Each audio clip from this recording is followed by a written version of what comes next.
Welcome back, ladies and gentlemen, to We Hate Gaming, the podcast that abuses your mother's last brain cell. I'm one of your hosts, John Manuel Licea, and with me I have my two other hosts. Please introduce yourselves. Hi, my name is Seth Camarello. I've been held here against my will. Please send help.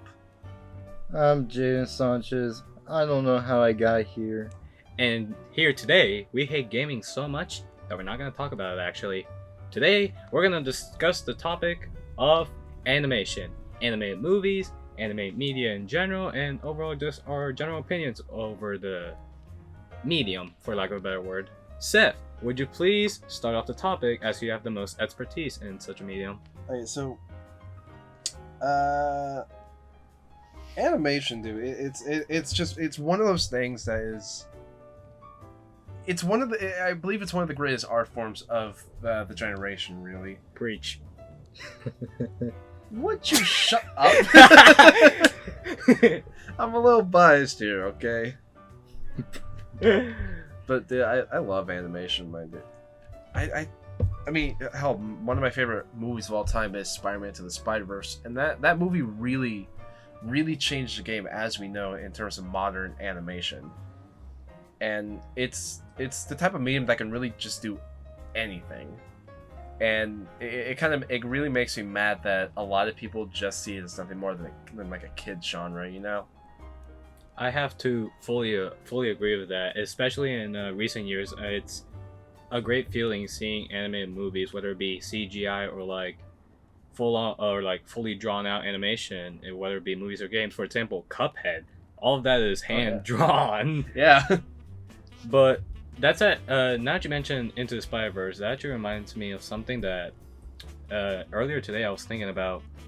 I don't know if you guys agree with me on this, but like early to mid 2010s, didn't animated movies look all the same? Like they used the Pixar art style, at least 3D animation. It was in like the late 2010s as well. Yeah, but before Spider-Verse at the very least, I feel like that's what a lot of 3D anime movies were really starting to look the same. Like don't you think, Jabin? Maybe. Yeah. But I don't know if I would call like the big studio like Pixar and DreamWorks looking the same. One, they definitely have their differences, but we're not. I feel like we're in a bit of a misunderstanding. We're not talking about like down to the letter the same. I think what Steph and I were trying to get at is general art style. Do you agree with that, or? No, Jabin doesn't play it because DreamWorks does kind of have their own sort of style, but if you compare it to like something like Blue Sky or Warner Animation Group, they kind of start to blend in, I think. Yeah. Roughly. But I believe we wouldn't have gotten to the peak of animation that we are here right now if it wasn't for like the 80s. Neon Genesis Evangelion, Gundam. Like that just really spiked it off. Like you cannot deny the impact that 80s and early 90s anime had on the industry worldwide. I've never watched Neon Genesis Evangelion. I've heard a lot of good things about it, but what I have watched is Akira. Ooh. You know, Akira. It's about that dude who's like in a motorcycle gang, and he finds this. He finds this boy who's part of this like top secret government secret, and they're trying to get to Akira, which is basically basically like a godlike figure.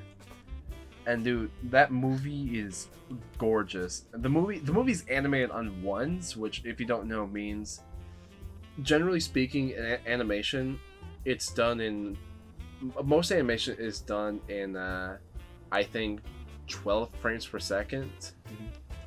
No, it's done on 20. It's done in 24. Yeah, it's done in 24 frames per second. But most of them are animated on twos, which means you get a new drawing every other frame. Ah. But Akira, its animated ones, mean that each single frame is a new individual drawing. So by technicality, it's double the effort. It's double the effort, double the time, and double the money. Yikes. Animation's expensive, dude, and honestly, with all that time and money put into it, it was 100% worth it, dude. Akira is so good. I have I'd say 2 questions. Yeah, technically 2 questions. What are your guys' favorite and least favorite animated movies or anime TV shows, whatever?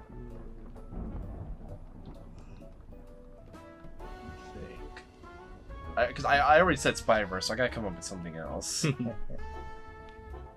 I could take the floor if you guys still need some time to think. Yeah, take the floor while we think of something. Okay. So, for least favorite, We're doing least favorite? we're doing both. Okay. We're doing both. But I'd say for least favorite, I know that this is like very recent, so it still can show potential. But it's a mix of live action and animation, but the new Fairly Odd Parents show. My God, it's badly animated. It's a bad sequel. At least I. It's just a bad show all around. Like I remember going on Twitter and literally there was a clip of Cosmo with a megaphone. The megaphone. It didn't cover Cosmo's outline, so like half of Cosmo's chin was still white, but you could still see like his jawline. Oh God. Yeah. No. Tragedy. And it really sucks because like 90% of the time it's not the animator's fault, it's the studios just having to crunch stuff for the sake of money. That's always the biggest thing, especially with crunch culture. But that's a whole nother topic to get into. And what I'd say for my favorite, it's a Netflix exclusive. Last I checked, Violet Evergarden. It is, in terms of animation, it is so beautiful, especially for a 2018 show. It looks like a modern Studio Ghibli film, and it's able to tell a story with simplicity. The actions that are being drawn, they just match perfectly with the relatively little but very effective words of the show. I don't even want to spoil it, but What's it called again? Violet Evergarden. Violet Evergarden. It's about a girl who used to be a very good soldier, and this is taking place like after World War One. And so after the war's over, she basically lost an arm, either one arm or both her arms, and just has to find a job. Her lieutenant, which she fell in love with, died. Just requested her to go to the work as a typewriter because they didn't have phones or anything back then. Huh. So yeah, it's an interesting premise in my opinion. Steph or Jaden, least favorite and favorite anime. Do you have yours, Javen? Did you just say anime? Yeah, Animation. Any sort of my animated apologies. movie. My apologies. Thank goodness. Yeah, I don't watch much anime. I need to though. So, my least favorite animated whatever would have to be this modern thing where there's any movie that's like live action and it has these 3D characters all around, like the movies Hop, Smurfs, and all those movies. They are just not creative and just not good movies. Any specific one? Are you thinking specifically Hop? Yeah, especially Hop. So I didn't think much of it as a kid, but when I rewatched it on Netflix, I did not like it at one bit.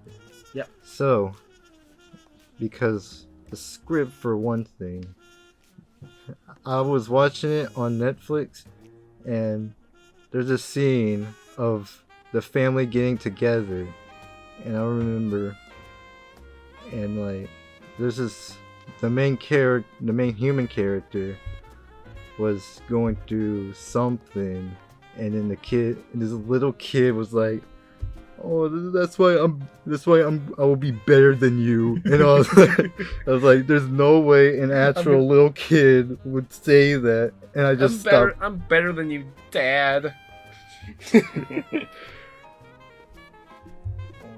And that, you know, the Hop script is just not good.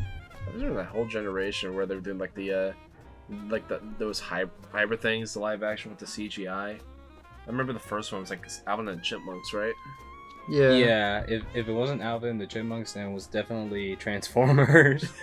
We don't talk about that. No, Transformers is kind of a different beast altogether. Yeah. I will say Alvin and the Chipmunks first one, honestly, was a pretty decent movie. It was alright. Yeah, I liked it as a kid enough to rewatch it all the time.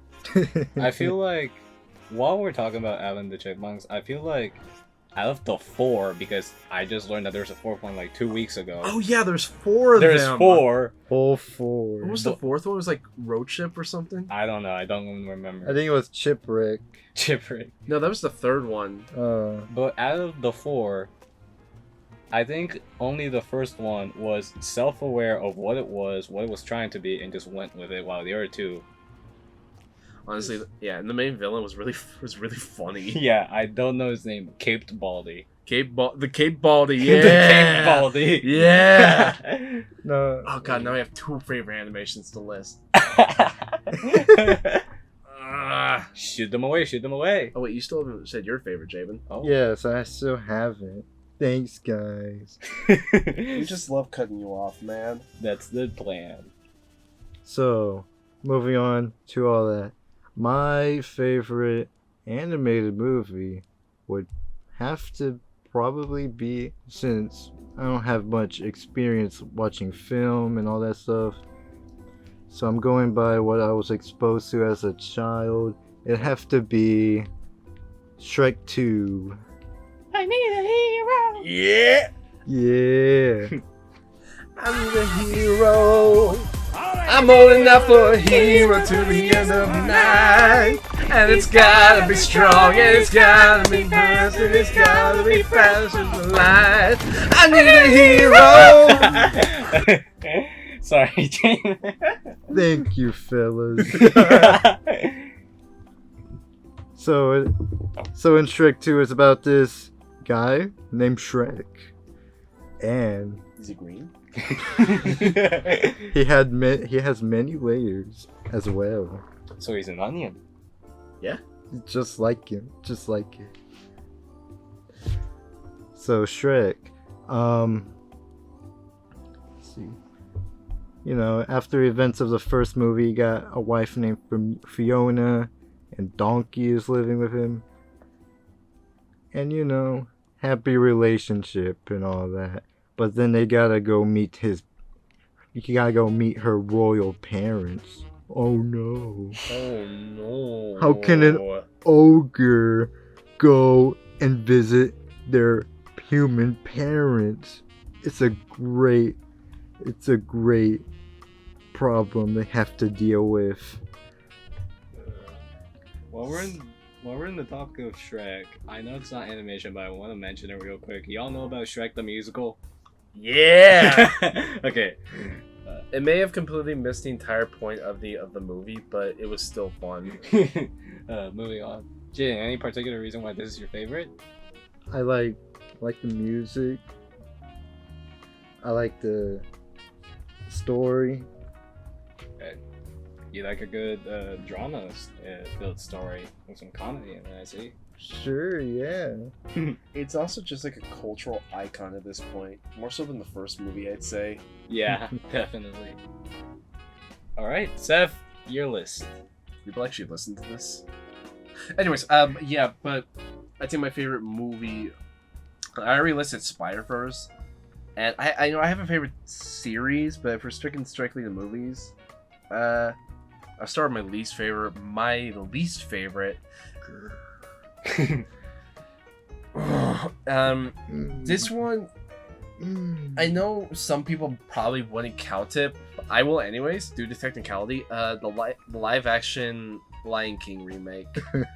Oh god, that's CGI. Because it is animation, it's all CGI. That CGI was horrible. It's the epitome of just what I hate about these live action remakes. There's just no point to it. There's no point to it other than money. It's like because the thing is with the original Lion King, that was during the Disney Renaissance and was it is one of the greatest anime movies of all time. It was just so good. It was a masterpiece of animation.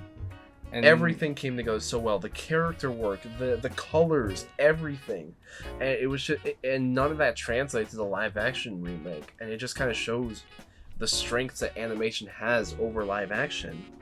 I don't believe that these animals are real because they're talking in the live action one.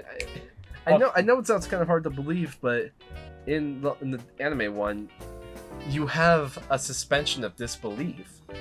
And you're able to connect with these animals in the animation one, but in the live action one, none of that's there. It's just dull, unimaginative, uninspired. I believed most of the movements in the traditional 2D version of The Lion King more than in the live action with quotations adaptation. Because it's exaggerated, because it's emotive. Because here's the thing: in the live action one, live action in air quotations,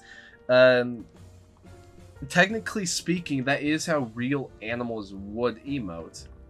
But we as humans don't know that. We know our versions of emotions, and so that's how they translate it into the original animated one, and it's just so much more expressive. Let's keep away the negatives for now. Seth, your favorite? My favorite animated movie is definitely Spirited Away by Studio Ghibli. Ooh. I know a lot of people have a lot of fond nostalgia for Studio Ghibli. I have zero nostalgia. I watched that movie like only a few months ago for the first time. Oh my god, that movie is inspiring. Oh my god, I cried at the end of that movie. Probably not for the reason you think. It's because I got so invested in this world that was created. It felt so lived in. It felt real, and honestly, for a moment, like, it felt like a second home to me. I don't know how to explain it. It felt like a second home, and when I was leaving this just like Wonderland, I was crying because I was having to leave this world behind. It left that much of an impact on you. I cannot believe that. Honestly, and the story is just beautiful and simple. You just really get to experience the life. It feels like a modern adaptation of Alice in Wonderland. That's the best way I can describe it. Must be quite a movie. It is. It's a masterpiece of a movie, and there's a reason it's highly regarded as the greatest anime movie of all time on most lists. If I can, I want to go back to just the slight debate, I guess, that we had over 2010's animation looking samey. The Emoji Movie, for the love of God. Oh god. That looked like a Pixar movie if Pixar put zero effort into their craft. It looked like an Illumination movie. But worse. At least Illumination is kind of funny. Yeah. Okay. Look, Despicable Me was unironically good. Honestly, though. Megamind, though. Megamind is a modern masterpiece, dude. Yes. Oh my god, there's so many themes with that movie. It's beautiful. I love Blue Will Ferrell. Blue Will. Can we talk about just how Metro Man legitimately got depression from being a hero? Yeah. Oh my god. I mean, honestly, it kind of makes sense as to why he would feel that. He never really chose that role, you know. He never got to choose to be a hero. The being a hero was just kind of pushed onto him, which in most cases that's how the roles of a hero work. You don't get to choose to be one; it just comes to you. But in many instances, he didn't really want to. He even said, like, you know, it was just kind of going through the motions and it didn't feel right. He never got the choice to be who he wanted to be, and I like how the movie doesn't pick a side and it lets you decide who's right. To me, Megamind is showing two parallel lines. It's like similar outcomes, but just one key difference. It's like you take, obviously not physically, because Megamind is a Megamind, and Metro Man is literally just better. Markiplier Superman. Yeah. He's literally Markiplier Superman. But moving on, you take ideologically and mentally two average people. They both just want to be try to be good and the best version of an average child, at the very least early on in their lives. But then this movie literally has racism because Megamind is picked last for a dodgeball tournament. Hey, we all hate blue people. Oh my god. That reminds me of the Smurfs, but that's a whole topic on its own. That's why we hate blue people. Exactly. Jabin, I feel like we haven't given you like a lot of talk time. Do you have stuff to say? Not really. Animation is good, folks. Animation is good. It is. What do y'all think of that whole debate on animation is just for kids or No. animation is a genre? Hell. Oh. What he said. There's a difference between a target audience and just garbage. Because you can have, like, I'm gonna use Ben 10 and Teen Titans, the 2006 versions, as examples. Those two shows were obviously marketed to middle schoolers to younger high schoolers. I'd say that would be the general range. Both shows have kid-like themes. They have kid-like humor in them occasionally, if not frequently, depending on the episode. But just because they're aimed towards kids, just because that's their target audience, doesn't take away the ability to tell a story with moral lessons and character development. I believe that's the difference between a target audience and garbage. You're usually trying to appeal too hard to that audience. But with just having a target audience, you're like, okay, this is our audience, but let's leave some stuff for other people. We want more people to be able to enjoy this. We want more people to enjoy our story, the animation style itself, the art direction, because art direction is so important. It can make something literally last decades. It's the difference between the Lego movie and the Emoji movie. Yes. But yeah, animation it's not a genre. It's not just for kids. There's animation that's definitely geared towards kids, but there's also stuff that the adults can get into.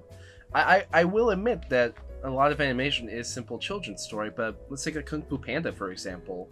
Kung Fu Panda is a children's story by heart, but that doesn't make it a bad movie or just for kids and something for parents to just endure.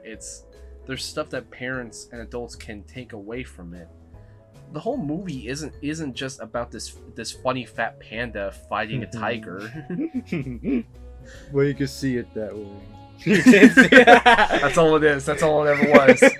But it's also this movie about trying to teach kids to believe in themselves and to recognize their own strengths. At the end, when Poe realized that the scroll was blank, he didn't just become like a whole different person altogether. He didn't suddenly become super slim and buff and had like Super Saiyan powers and stuff. And no, he was still exactly the same as he was in the beginning of the movie, but he was able to recognize his own strengths. He used his own fat to defeat Tai Lung. Literally. Fat. And is that something that adults can't learn themselves as well? Is that something that's only kids are allowed to learn? Well, does that mean that animation can only be enjoyed by kids and not by adults? when, if anything, a lot of the messages in these supposed kids movies are more endearing than the stories told in actual kids content. No, I'm saying in supposed adult stuff. I don't think Titans has the same amount of substance as Teen Titans. Ooh, while we're in this topic though, Jaden and Seth, I'd like to ask you guys, what are your it's another favorite anime movie, but like ones that are specifically geared towards kids. Jaden, you cannot say Shrek 2 again. Oh man. Like, Shrek 1. Shrek 1. Okay, 1. Different series. Shrek is forbidden. It's too good. It's too good. Shrek is a cultural icon. We don't talk about 3. What? Which one? We don't talk about 3. I didn't know that one happened. I thought it was just 1, 2, and That's Forever After. moving on. Jaden, would you like to take the floor? What is your favorite anime TV show or movie that's supposedly targeted towards younger kids? See, I need some time to think. I'm not good at picking favorite. Seth, do you have any in mind, if you don't mind me asking? Okay, this one is really obscure. Okay, not a lot. I'll bet you like $10. None of y'all have ever heard of Eon Kid. You're yes, because you're the one that told me about it. God, Give me the $10. I did tell you about Eon Give Kid. me the $10. Well, do you know what it is? I remember you mentioning it's like it was animated in Greece, and it's about like. It wasn't animated in Greece, but I watched it in Greece. Ah, yeah, okay. I watched so it when I was that's living fine. in Greece at the time. Yeah, okay. It's like some. I'm probably remembering your description very wrong, but I remember you telling me that was a kid with like a giant yellow robot arm or something. It along wasn't those yellow, lines. but it was a giant robot. Basically, I don't remember where it was animated in, but it was originally called Iron Kid. When it was brought here to the States, it was called Eon Kid, for obvious reasons. You don't want to name your show after Iron Man. But basically it's about the show where this kid Marty, he stumbles across this robot fist called the Eon Fist, and he goes on this adventure. I don't really exactly remember what he's trying to do, but I think he's trying to stop this evil businessman and trying to protect his daughter or something. I don't really remember, but all I remember is I love that show. I still love it. I don't really know if it holds up as much today, but I grew up watching that show. It's purely for nostalgia, honestly, and I think it's still actually pretty good. Please watch it. I really need someone to talk about it too. No one here has watched it. It's painful. Dang. Jaden, coming back to you. You've had about 3 minutes to think. Okay, so gather around. So this one's very obscure. I don't think any of you heard of it. Want to know the tune? Yeah, I want It's about a sponge under the sea. He lives in a pineapple under the sea, and his name is SpongeBob SquarePants. Oh, it's Fairly Odd Parents, ain't it? Who? Exactly. Who is this SpongeBob SquarePants? Ooh. Speaking of which, I like that you mentioned that because while we're in the topic of is animation just made for kids, Which it's not. Wait. It's not a it's genre. for everybody. It's a medium, not a genre. While you mentioned SpongeBob SquarePants, I'd like to mention that outside of a few episodes, it's like the exception to the rule of kids shows can teach morals and still be appealing to adults, because I have not learned a single moral from a SpongeBob SquarePants episode. No. But like I can bet you, like everybody's parents still love SpongeBob. Everyone's It's watching. true. And that sort of thing, animation can really be anything. Same with just regular film in general. Mm-hmm. It doesn't have to teach a moral. It can just be stupid, silly fun. And it can just be anything you want it to be, really. Mhm. That's sort of the beauty of animation to me, is if you can think it, you can draw it. And if you can draw it, you can draw it again and again. Get the right voice acting. If you have the drive to do it, You can make anything with animation. Screw you. He was having a bit. He was having a funny bit. It's about drive. It's about power. We stay hungry. We devour. Put in the work. Put in the hours. And take what's ours. What's my mother heckin' name? And that's basically animation. Yes. If you can imagine it, you can make it. If you can imagine The Rock singing about literally nothing, I still don't know what he's singing about in that song. You can draw it. You probably shouldn't, but you can draw it. You could. You'll get copyright strike though. Nah. But going back, while we've had this chat, I realized I've taken for granted, at least to an extent, how much animation has had, not anime media in general, movies, games, TV. Because sure, the live action and minor CGI stuff definitely had its role. I mean, I'm getting into musical theater a little bit, so that's there too. But animation, I feel like the last two generations so far have grown up heavily on animation and influencing them as a person. And I just feel like we don't always realize that. It's kind of like how the people back in the 30s heavily grew up on silent theater or silent movies and such. I feel like animation has had the same impact on both us and the generation before us. Yeah, I think we're entering an exciting new dawn of animation, and I think this new generation, I think we're all kind of seeing the power animation has. It sucks that right now, like, even the Oscars don't accept animation as a proper form of expression. But I think this generation, who's been really touched by animation, I think is really going to change the game. Mm-hmm. Animation is honestly very formative to our formative years. It can help teach us valuable lessons in life.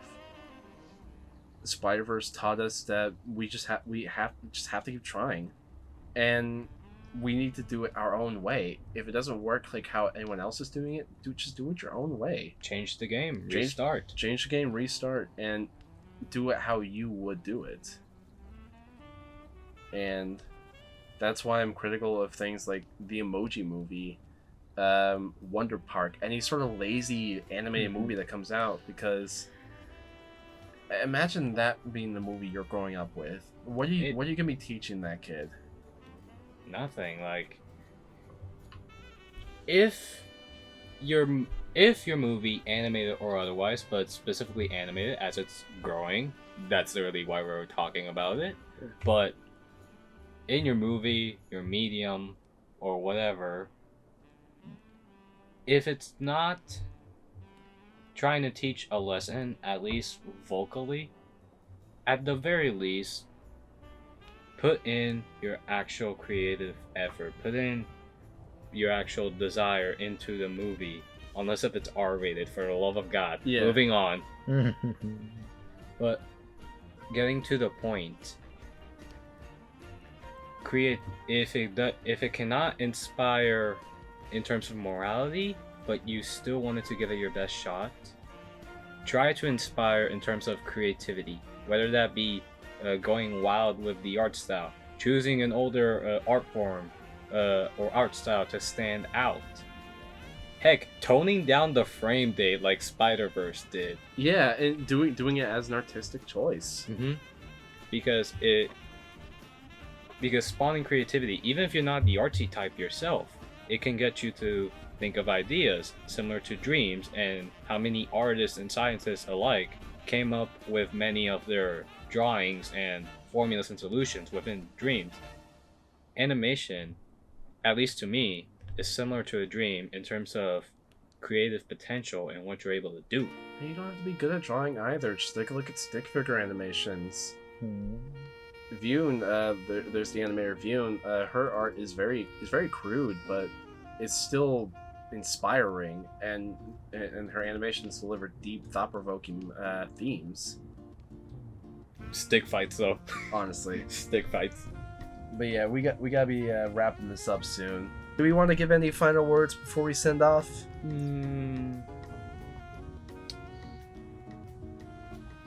Basically, animation it's a beautiful medium that has the ability to tell any story.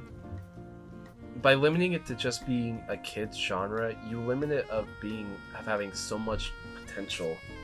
I want to pull up this quote by Brad Bird that I really think speaks my words here. And this is the quote. It's not a genre. A Western is a genre. Animation is an art form, and it can do any genre. You know, it can do a detective film, a cowboy film, a horror film, an R-rated film, or a kid's fairy tale. And if someone asks me again what it's like to work in the animation genre, I'm gonna punch that guy in the face. So true. But 100% agree. Animation can not only tell provocative stories and inspire many people, it can also push the media itself ahead. Animation films, similar to the games medium, constantly learn from each other's shows and movies, and indirectly trade skills. It's a wonderful art form and I feel that's why it can be considered a true art form and not just a genre of telling a story. It can inspire countless other things: live action, on-stage performances, more animation. It's just beautiful. Yeah. From stop motion, claymation, and regular 2D. There's just many ways to convey a story through animation. Truly. So, long story short, be like Jabin here. Be a literal godlike figure. be a god. Be one of the greatest people of all time. And I show will your smite- creativity. I will smite you all. It's true. I've seen him do it. I still can't sleep at night. Well, that is our time, ladies and gentlemen. It is currently 5:35. We have to head off. Thank you for listening to us, though. What are your favorite and least favorite animation pieces of media within the last decade or so? Why not? Let us know. We won't read it. And with that, I bid you all a good day and night. I'm Seth Camarillo. I'm Jaden Sanchez. And I'm John Wall Alicea, and this is We Hate Gaming, signing off.